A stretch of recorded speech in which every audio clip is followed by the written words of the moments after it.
I am Swiss, and I truly love bread. So when I was living in Uganda, I wanted to make this Swiss traditional bread called Zopf. However, because my friend only had an oven with heat coming from the bottom, the bread ended up looking like this. What happened? I had all the ingredients, I had all the know-how, but the context was not ideal. It was not as standardized as it used to be at home. I think many of us have seen the same happening to malaria interventions. Interventions that have been proven efficacious in a clinical trial under standardized conditions did not deploy their full potential in a non-standardized real-life context. In other words, they were not effective.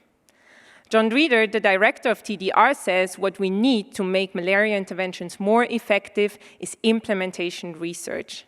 I am investigating the implementation of rectal artesunate, a pre-referral drug administered by community health workers to children with severe malaria.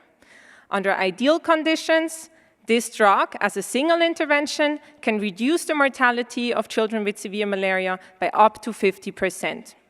In real life, the success of this intervention will depend on many factors that are often contextual.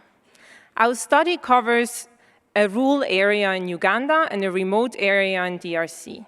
The two places are different in many ways, but one of the most obvious differences is the number of community health workers providing RAS.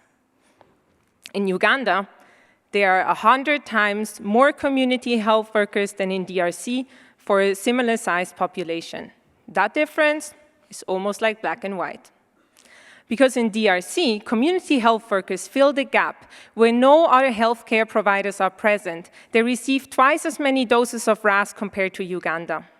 In Uganda, the closest healthcare provider is always a community health worker. In DRC, it might be a low-level facility. This is why the extension of the implementation of RAS to primary facilities is much more important in Uganda than in DRC. The number of doses a community health worker receives, and the level of healthcare provision offering RAS, this is not something you are ever going to find out in a clinical trial. However, context cannot not always be categorized in such a black and white fashion. I want you to picture context as at least 50 shades of gray. I am not talking about the book. I'm talking about this, and then please add a lot of color. And that's also really what fascinates me about malaria. Controlling and eliminating it is super complex. There will be no one-size-fits-all. But if we pay attention to implementation, eradication of malaria is achievable. And I am sure we are going to make it. So, what advice would you give me the next time I'm going to Uganda and want to make bread? To tell my friend to get a new oven? No. I will just make a bread with a hard crust. It is not the context that needs to adapt to us.